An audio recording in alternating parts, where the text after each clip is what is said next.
Innal hamdalillah nahmaduhu wa nasta'inuhu wa nastaghfiruh wa na'udzu billahi min shururi anfusina wa min sayyiati a'malina.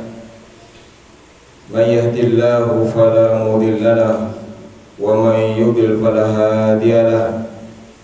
Ashhadu an la ilaha illallah wahdahu la syarika lahu wa ashhadu anna Muhammadan 'abduhu wa rasuluh.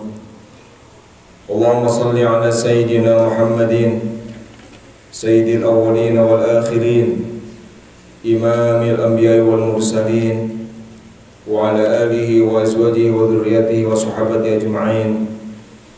Amma ba'd. Wa ya ikhwatil hadirun, usikum wa nafsi bi taqwallah. Faqad fazal muttaqun fattaqullah wa'malu shalihat wantahu 'anis sayyi'at. Wa qad qala Allah ta'ala bil Qur'anil Karim, a'udzu billahi minasy syaithanir rajim. Wa likulli ummatin ja'alna mansakan liyadhkuru ismallahi 'ala ma razaqahum min bahimatil an'am. Wa qala inna a'tainakal kautsar fasholli li rabbika wanhar inna syani'aka huwal abtar. Shadaqallahul azim. Hadirin jemaah Jumat sekalian, hari ini terkumpul bagi kita dua hari raya. Pertama, hari raya teragung Al-Idul Akbar, yaitu Idul Adha,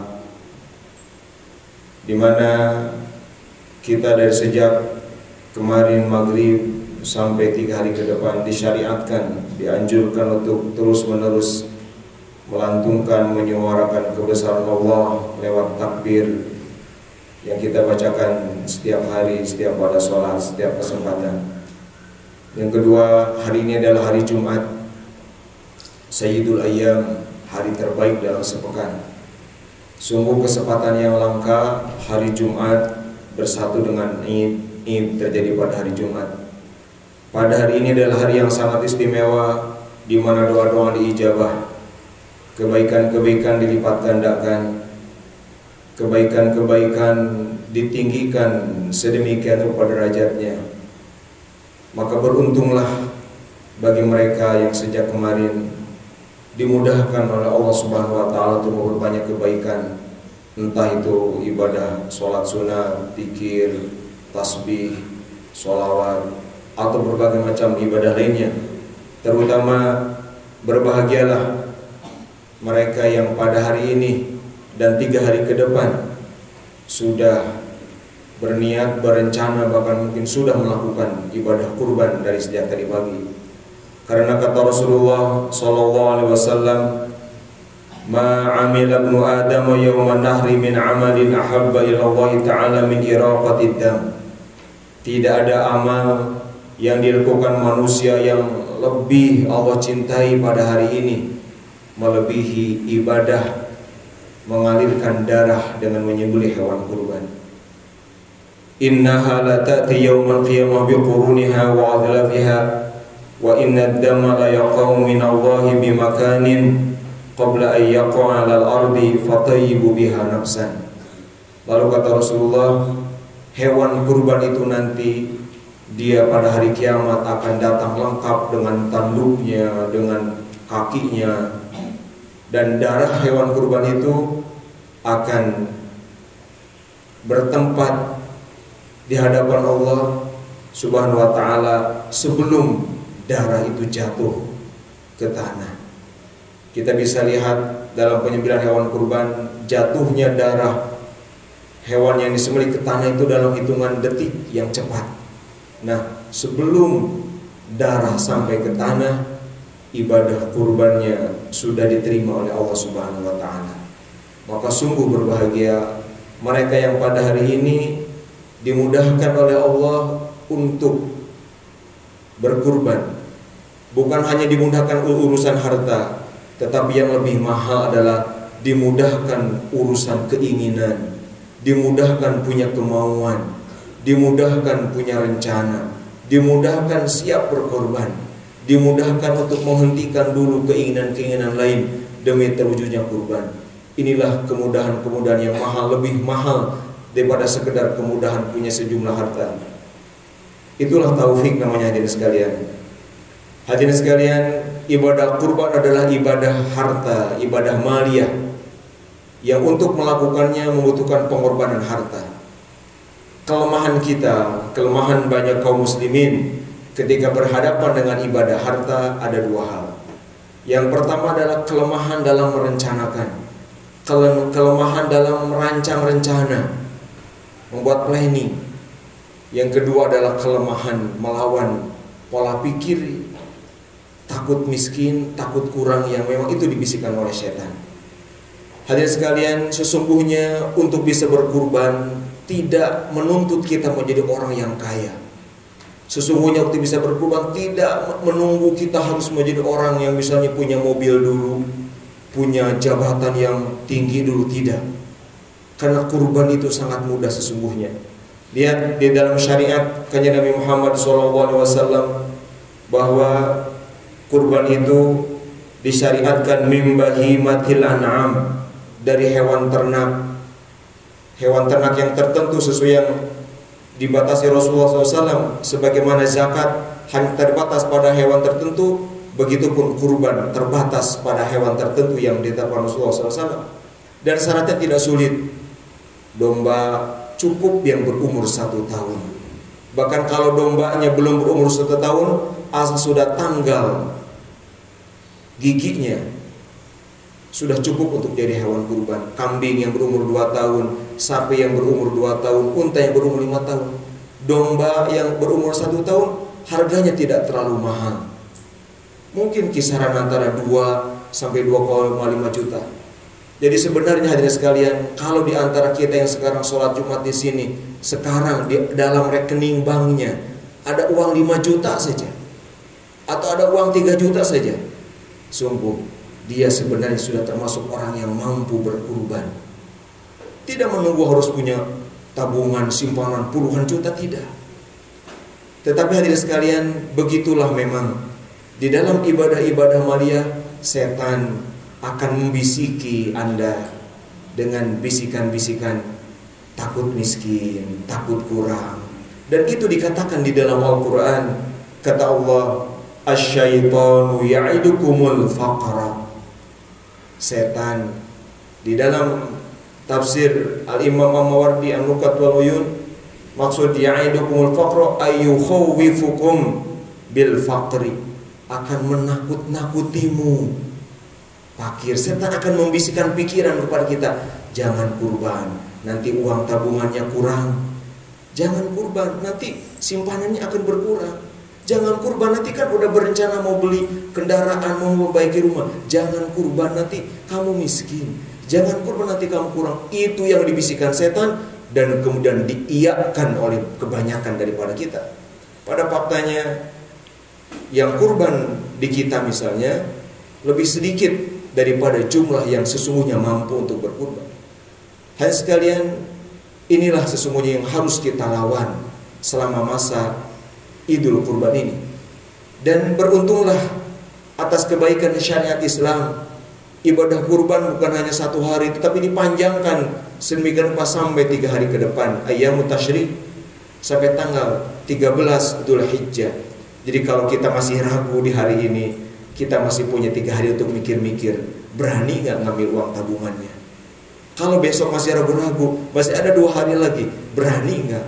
Sampai pada akhirnya di hari terakhir, masihkah kita akan jadi orang yang ragu pada janji Allah, di mana Allah berjanji bahwa tidak akan disia-siakan orang yang berbuat baik. Rasulullah juga bersabda, "Ma naqsu min sadaqah," sedekah tidak akan mengurangi harta sedikit pun. Sedekah tidak akan membuat harta kita sedikit kurang, sedikit pun nggak akan. Percayalah, pasti benar yang dikatakan Rasulullah SAW. Maka orang-orang yang rela berkorban adalah orang-orang yang berani, bukan orang kaya, tapi orang yang dia berani mengeluarkan uangnya. Dia berani melawan dulu keinginan ini itu. Dia berani melawan hasrat-hasrat hewaninya untuk memperbanyak kemewahan-kemewahan duniawi, harta kah, tempat tinggal kah. Dia keluarkan uang itu. Mungkin dombanya kecil, Mungkin ukurannya kecil nggak ada masalah, karena di dalam syariat tidak ada ketentuan minimal hewan kurban sekian kilo, tidak ada.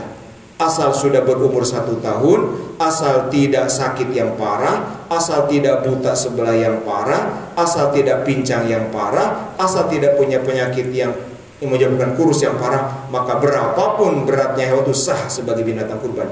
Sungguh, yuridullahu bikumul yusra wa la yuridu bikumul usra. Allah menghendaki kemudahan buat kita. Hadirin sekalian, inilah yang harus kita lawan sekarang. Bisikan-bisikan itu caranya adalah lawan.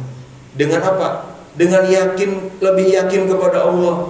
Karena wallahu ya'idukum maghfiratan minhu wa fadla. Kalau setan membisikkan kepakiran, kekurangan, maka Allah sebaliknya akan menjanjikan ampunan dan karunia tambahan-tambahan.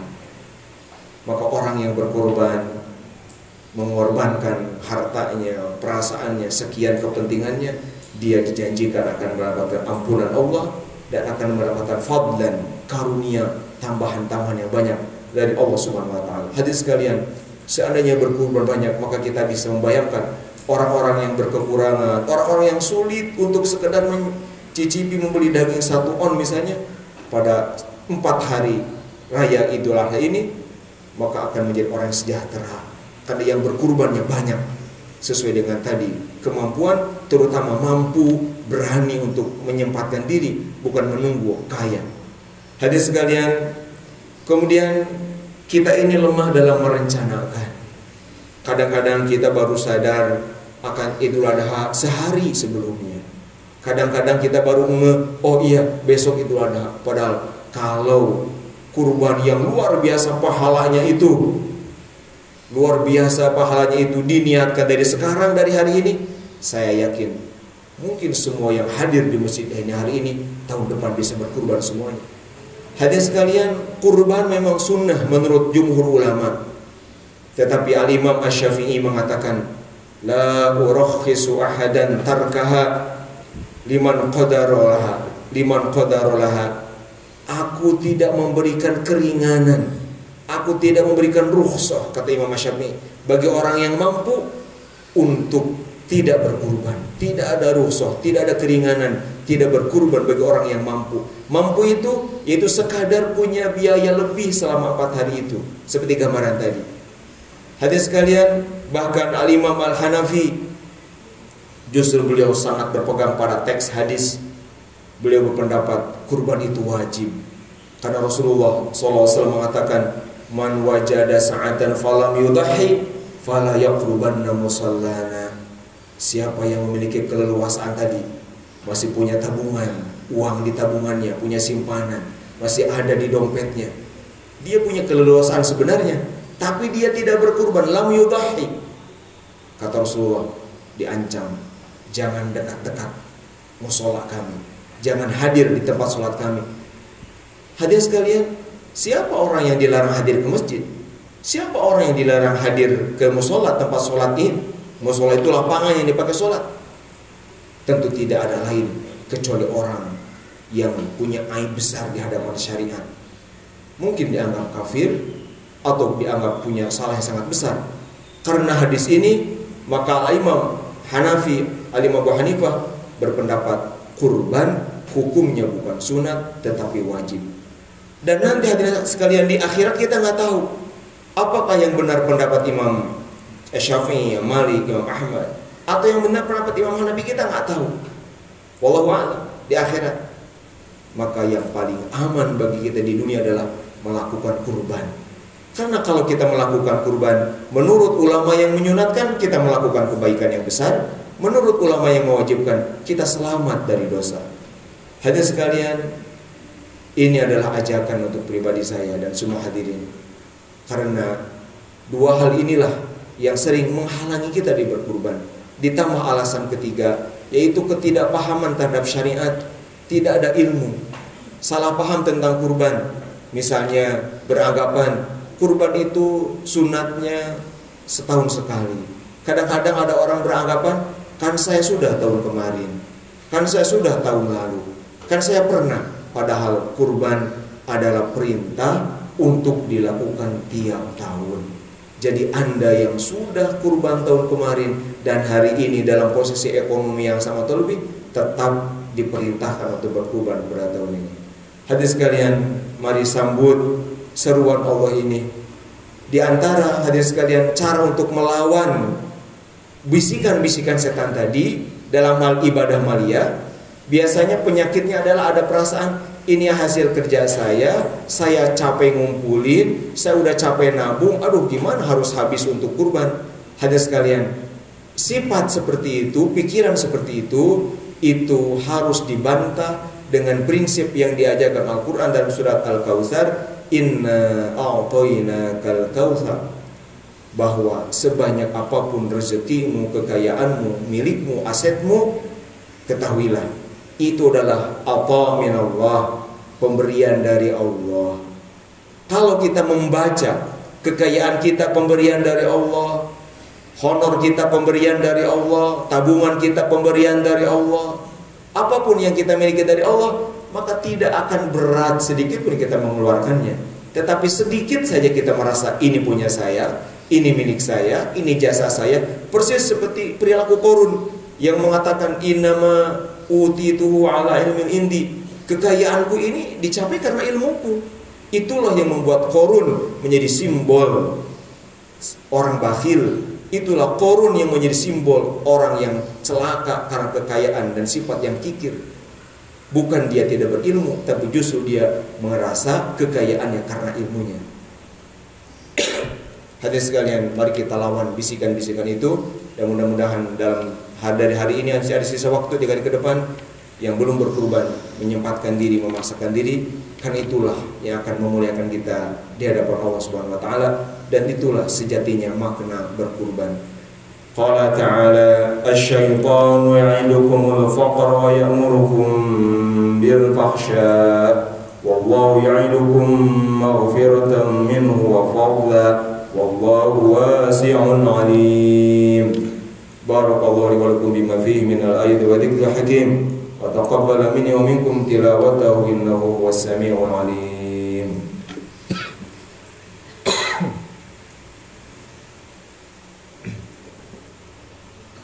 Alhamdulillahi rabbil alamin wa bihi nasta'inu ala umuri dunya waddin wa sallallahu wa sallama wa baraka ala sayyidina Muhammadin wa la hawla wa la quwwata illa billahil aliyyil azim. Amma ba'd, wa ikhwatil hadirun, usikum wa nafsi bitaqwallah wa alamu anna taqwa junnatun min 'adzabihi واعلموا أن الله تعالى أمر بأمر بدأ فيه بنفسه فقال إن الله وملائكته يصلون على النبي يا أيها الذين آمنوا صلوا عليه وسلموا تسليما. اللهم صل وسلم وبارك على سيدنا محمد ورضي الله تبارك وتعالى عن كل صحابة رسول الله أجمعين. اللهم اغفر للمسلمين والمسلمات والمؤمنين والمؤمنات الأحياء منهم والأموات. اللهم اغفر للحجاج والمعتمرين. اللهم اغفر للحجاج والمعتمرين. اللهم اغفر للحجاج والمعتمرين والمضحين والمسلمين. اللهم اغفر لنا ذنوبنا وكفر عنا سيئاتنا وتوفنا مع الأبرار. اللهم ربنا لا تزغ قلوبنا بعد إذ هديتنا وهب لنا من لدنك رحمة إنك أنت الوهاب. اللهم إنا نسألك الهدى والتقى والعفاف والغنى. اللهم اهدنا سبل السلام ونجنا من الظلمات إلى النور وجنبنا اللهم الفواحش ما ظهر منه وما بطن وبارك لنا في أسماعنا وأبصارنا وقلوبنا وأزواجنا وذرياتنا وتب علينا إنك أنت التواب الرحيم. اللهم يا حي يا قيوم يا ذا الجلال والإكرام لا إله إلا أنت برحمتك نستغيث ومن عذابك ووبائك قرنا نستجير لا تكلنا إلى أنفسنا ولا إلى أحد من خلقك طرفة عين واصلح لنا شؤوننا كلها بما أصلحت به الصالحين.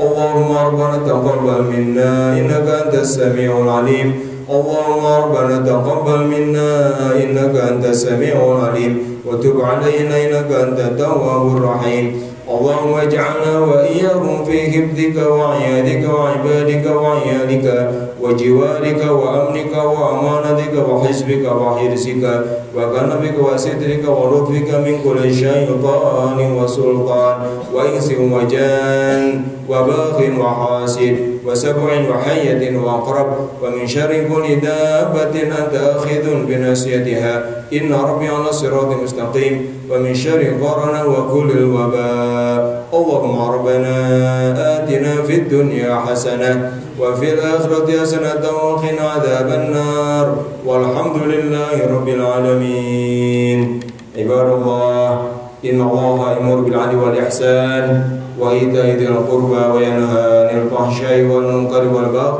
يعظكم لعلكم تذكرون واذكروا الله يذكركم